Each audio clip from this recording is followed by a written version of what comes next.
Et l'invité ce matin, Bruno Retailleau, sénateur de Vendée et président du groupe Les Républicains au Sénat. Bonjour Bruno Retailleau. Bonjour Benjamin Glaise. Merci d'être avec nous ce matin sur Sud Radio. Le futur projet de loi immigration, les mesures du gouvernement pour tenter d'enrayer la crise immobilière, mais aussi Emmanuel Macron qui va commémorer aujourd'hui le 79e anniversaire du débarquement sur les plages de Normandie en présence de sa première ministre. On va revenir sur l'ensemble de ces sujets, mais d'abord cette nouvelle journée donc de mobilisation contre la réforme des retraites, c'est la 14e. 2 jours avant l'examen de la proposition de loi du groupe Lyot sur son abrogation, les opposants le disent, ils ne veulent rien lâcher. Vous comprenez qu'ils se mobilisent à nouveau alors que les premiers décrets sont déjà tombés, ils ont déjà été publiés? Non, je ne comprends pas. Le match est joué, ce sera la der des der. Ce sera la 14e et sans doute la dernière. C'est un chant du cygne. D'ailleurs, les salariés l'ont bien compris puisqu'ils ne font pas grève aujourd'hui. Vous aurez remarqué qu'il y a des trains, qu'il y a des avions, qu'il y a du métro. Voilà, donc cette réforme, elle est indispensable. Elle est indispensable. Qu'on m'explique demain comment est-ce qu'on peut combler un trou dans les 10 prochaines années de 150 à 200 milliards d'euros alors qu'il faut sauver justement le régime des retraites par répartition. Ce que je reproche à cette fameuse proposition de loi du petit groupe Lyot à l'Assemblée nationale, c'est de ne rien proposer d'autre que de dire on abroge un texte. Dans la vie parlementaire, dans l'histoire parlementaire, c'est totalement nouveau. Non, elle est indispensable et je vous rappelle simplement. Alors le petit en groupe 2030 Lyot est soutenu d'une certaine manière ici par la gauche, l'extrême gauche aussi. Oui, bien sûr, peu importe. L'extrême gauche, est-ce que vous avez déjà vu l'extrême gauche et la gauche soutenir des réformes des retraites ambitieuses? Je me souviens 2010, 60 à 62 ans. Le problème, c'est qu'il faut le savoir, c'est que et les Français doivent le savoir. Lorsque cette réforme des retraites s'appliquera en 2030, nous aurons le régime le plus avantageux de toute l'Europe. On partira à 64 ans et en 2030, la plupart des pays européens seront à 67 ans ou à plus de 67 ans. Alors jeudi, il y aura quand même cet examen à l'Assemblée de cette proposition de loi du groupe Lyot pour l'abrogation de cette réforme des retraites, avec un texte un peu vidé de sa substance, il faut le dire. En commission, la présidente de l'Assemblée nationale, Yael Braun-Pivet, a déjà prévenu, proposition de loi financièrement non recevable, non conforme à la Constitution. Vous partagez en tout cas son avis? Bien sûr, il y a une Constitution. La Constitution, elle vaut pour tout le monde. La Constitution nous dit que quand on est parlementaire, on ne peut pas aggraver les charges publiques, on ne peut pas diminuer les recettes de l'État. C'est ce que fait ce texte-là, puisqu'il ne propose rien qui puisse être une vraie alternative pour sauver notre régime par répartition. C'est important, le régime par répartition, parce que c'est un des seuls liens qui existe encore entre les générations françaises. C'est-à-dire que c'est les jeunes, les actifs qui payent pour ceux qui sont à la retraite. C'est un lien intergénérationnel. Il faut le sauver au moment, justement, où on a de plus en plus de retraités et de moins en moins de cotisants. Voilà. Et pour autant, Bruno Retailleau, la position des Républicains a été pas très claire sur ce dossier de la réforme des retraites. On le rappelle, 19 députés qui, de votre camp, ont voté la motion de censure qui pourrait éventuellement faire basculer le vote s'il a lieu en faveur d'une abrogation. Vous le déplorez, ça? Mais bien sûr, j'étais le premier à dire que, et publiquement, que cet épisode des réformes des retraites nous avait beaucoup abîmés parce qu'il y a eu des voix dissonantes. Elles n'étaient pas majoritaires. Mais dans notre système médiatique moderne, vous voyez, la dissonance, médiatiquement, ça paye toujours. Quand vous voulez vous faire remarquer, il n'y a pas de problème, vous empruntez le chemin de traverse et vous êtes entendu. Certes, je comprends qu'il y ait des députés qui aient des convictions, mais qu'on m'explique quand même que, pour la plupart, ils avaient soutenu, avec Valérie Pécresse et avant, une réforme qui portait justement l'âge légal de départ à 65 ans, et là, à 64 ans, ça calait. Donc, il y a eu un problème de cohérence. Et la politique, pour moi, ce sont les convictions, et c'est surtout une constance, une cohérence. Vous visez notamment le député Aurélien Pradier, justement, dans ce que vous dites là? Non, mais je vise personne, parce que vous l'avez dit, il y en a eu 19, donc c'est pas uniquement un cas personnel. Non, je pense que si on veut que les Français puissent nous lire, puissent savoir ce que l'on veut pour la France, encore une fois, il faut être cohérent. Voilà, on peut pas changer de pied tous les matins, parce qu'à ce moment-là, on n'est plus lisible et on n'est plus audible. Donc aujourd'hui, vous appelez la majorité, mais aussi la présidente de l'Assemblée, et puis même les députés de votre camp à la responsabilité, justement, jeudi? Non, mais la responsabilité, le match est fait. Il est fait, le match, puisque l'article 1... Pour vous, il n'y a aucun doute. Non, mais l'article 1 a été supprimé en commission, donc pour le rétablir, il y aura besoin d'un amendement. Mais l'amendement sera anticonstitutionnel. Donc la présidente de l'Assemblée, Yael Braun-Pivet, n'a pas d'autre choix que de faire valoir la Constitution et de dire, attention, cet amendement est irrecevable parce qu'il crée une charge publique insoutenable, c'est tout. Au moment d'ailleurs où on a 3 000 milliards d'euros de dette. Comment fait-on Peuvent-ils nous dire, ces gens-là? En tout cas, le match est fait. Tournez la page des retraites aussi pour avancer sur le projet de loi immigration. On sait que c'est un sujet important à vos yeux. Il doit être présenté cet été. En tout cas, les dernières informations qu'on a. Là aussi, vous appelez le gouvernement, plus précisément Gérald Darmanin, à prendre leurs responsabilités. Vous qui avez déjà pris vos devants avec vos propres propositions, vous n'avez peut-être pas d'ailleurs une façon de couper court aux discussions avec le gouvernement? Non, c'est une question d'affirmer ce que tous les Français, quasiment, pour les 3/4, veulent. Et j'ai même observé dans les sondages que désormais, les électeurs de la gauche, pas la gauche LFI, mais la gauche traditionnelle, majoritairement sont contre une immigration qui est devenue totalement incontrôlée. Les Français en ont totalement ras-le-bol. Ils en ont marre, les Français. La coupe est pleine. Et pour autant, jamais il y a eu autant d'immigration en France. On est dans le chaos migratoire. Il faut le régler. Il faut le régler pas seulement par des mesurettes, en changeant de cadre. Et c'est ce que nous avons voulu faire en se disant, il faut absolument redonner la parole aux Français par un référendum. Référendum, et puis changer le cadre aussi vis-à-vis des traités européens avec cette proposition de loi constitutionnelle que vous avez déposée.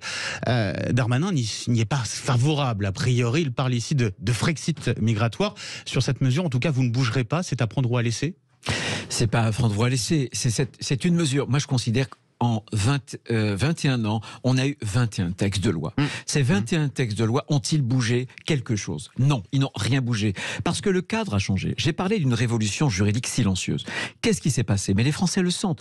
Pourquoi est-ce qu'aujourd'hui, les gouvernements de droite et de gauche, finalement, sont-ils impuissants face au phénomène migratoire? C'est tout simplement parce qu'ils n'ont plus le pouvoir. Parce que le pouvoir est passé entre les mains des juges français, notamment Conseil constitutionnel, mais aussi européens, la Cour de justice de l'Union européenne et la CEDH. C'est eux qui font des jurisprudences.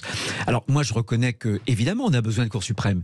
Mais quand des cours suprêmes, quand des juges prennent des jurisprudences qui s'écartent du droit européen, des traités européens, parce qu'ils ont des interprétations très audacieuses. Ils produisent le droit. C'est pas le boulot d'un juge.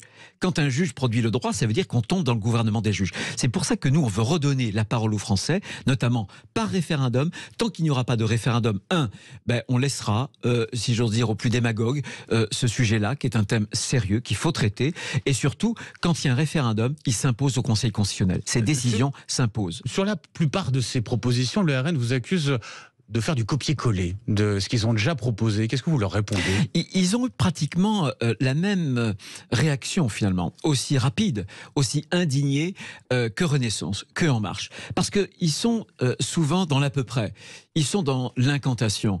Ils sont dans le tract électoral. Et là, ils ont vu des propositions charpentées, argumentées, arriver. Simplement, moi, je ne veux pas laisser le monopole de cette question qui est grave notamment au Rassemblement national. Ces propositions, la plupart, au Sénat, ça fait des années qu'on les a votées. Donc on n'a pas attendu les cris du Rassemblement national pour agir ou pour ne pas agir. Ces dispositions, on les a réfléchies depuis des années. En tout cas, après vos propositions, Gérald Darmanin vous a dit « Chiche, travaillons ensemble ». Est-ce que vous êtes en contact déjà avec lui? Vous l'avez rencontré? Vous avez pris rendez-vous? Je le rencontrerai dans les prochains jours et je verrai bien si il veut quitter en même temps, puisque je rappelle que son texte, qui n'était pas un bon texte, d'ailleurs même Édouard Philippe le dit dans l'Express il y a quelques heures, on va y revenir si vous le voulez bien, son texte était essayer d'expulser plus, mais aussi régulariser plus. Et en même temps, ça ne marche pas en matière migratoire. Donc il est clair que s'il y a toujours... Là-dessus, il dit qu'il peut durcir aussi justement les conditions de régularisation pour les travailleurs sans papier dans les métiers en tension. Son problème, c'est pas nous. Son problème, c'est pas Bruno Retailleau, Eric Ciotti, Olivier Marleix. Son problème, c'est Sacha Houlié, c'est sa propre majorité. Si jamais c'est il fait de preuve, la majorité pour lui. Mais bien sûr, c'est un poids lourd pour lui. S'il fait preuve d'un peu de courage, qu'il déplace le curseur vers la droite, aussitôt il y aura un rappel à l'ordre, et ça a déjà été le cas de M. Houlié, de son aile gauche de la majorité, d'un certain nombre de ministres, y compris d'ailleurs de la première ministre qui vient de la gauche. Et vous verrez, il aura beaucoup de difficultés, s'il y a un texte demain de discuter à l'Assemblée nationale, à ne pas utiliser le 49.3. Il n'y a pas une majorité suffisamment forte. C'est une menace que vous brandissez sur le 49.3 ? Non, c'est un constat. Le constat que la majorité présidentielle est profondément divisée. Ils le sont entre les ministres, entre Olivier Dussopt, Elisabeth Borne ou M. Darmanin, ça n'est pas la même chose. Et il y a aussi cette division qu'on retrouve dans la majorité parlementaire, majorité toute relative d'ailleurs. Donc Darmanin doit clarifier la situation là-dessus avant d'envisager de discuter avec vous d'un projet de loi immigration, c'est ça? Peu importe, mais il connaît les règles. Je le lui ai déjà dit. On ne veut pas tromper les Français. Ou c'est un texte qui sera un vrai texte de rupture, qui nous permettra de maîtriser ce qui est devenu le chaos migratoire, mais jamais on ne sera dans le faux semblant. Jamais. Notamment sur la question de l'aide médicale d'État. Mais bien sûr, l'aide médicale d'État, j'ai vu qu'Édouard Philippe, comme quoi il n'a pas fait toute sa propre révolution, il reste au milieu du gué, il pousse des cris de vierge effarouchée. Mais l'aide médicale d'État, là encore, c'est pour les clandestins, on est rendu à plus de 1 milliard, et c'est une filière aujourd'hui qui détourne précisément les filières, notamment migratoires légales.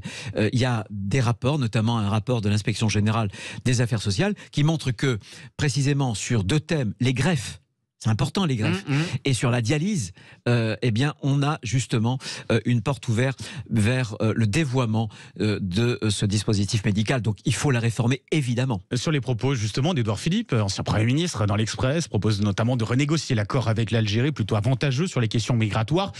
Il veut aussi s'opposer à une immigration du fait accompli. À vous entendre, en fait, vous en faites la promotion pratiquement de ce qu'il dit.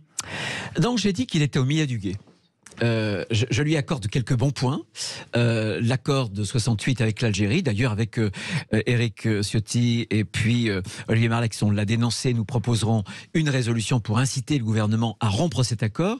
Un autre point, c'est qu'il se rapproche de nos propositions et il dit que le texte, M. Darmanin, est insuffisant. Une façon de dire qu'il n'est pas bon du tout. Mais il ne change pas de cadre, voyez. Il est timide. L'AME, l'aide médicale d'État, il ne change rien. C'est une filière de l'immigration et on est beaucoup plus avantageux que tous les autres pays européens. Donc, ce n'est pas un problème de santé publique. Voilà. Deuxième élément, il ne veut pas changer de cadre. Il reconnaît les jurisprudences européennes, c'est un problème, mais en même temps, là encore, il ne veut pas toucher. Et puis, surtout pas de référendum. Donc, on est devant un homme politique assez classique, donc, finalement. Donc, il a encore du chemin à faire pour vous retrouver chez les LR. Il reconnaît que... Ouais. Il pointe les causes. Il voit bien que les conséquences sont mauvaises, mais il ne veut pas s'attaquer aux causes. Et c'est là le problème. Et c'est là la source de l'impuissance politique en France. Rapidement, quelques mots, puisqu'on arrive bientôt au terme de cette interview. Bruno Retailleau, sur la question de la crise immobilière. On a eu les annonces hier de la Première ministre, justement, pour essayer d'enrayer cette crise. Là aussi, vous aviez proposé un certain nombre de solutions. Sur les annonces faites par Elisabeth Borne, vous en pensez quoi ? Ce qu'en pensent tous les acteurs du logement. C'est extraordinaire. Elle a réussi déception, colère, un exploit. C'est faire l'unanimité contre ces mesures. Les promoteurs, la Fédération du bâtiment, le logement social, l'abbé Pierre, tous ont dénoncé la vacuité de ce plan. C'est gravissime. On va vers la plus grave crise du logement depuis 70 ans. Jamais le rapport entre ceux qui demandent des logements, le besoin de logement et la production de logements neufs n'a été aussi important. Et ça, la catastrophe, elle vient et elle va concerner d'abord les jeunes ménages, notamment les primo-accédants qui n'arrivent plus à accéder à la propriété.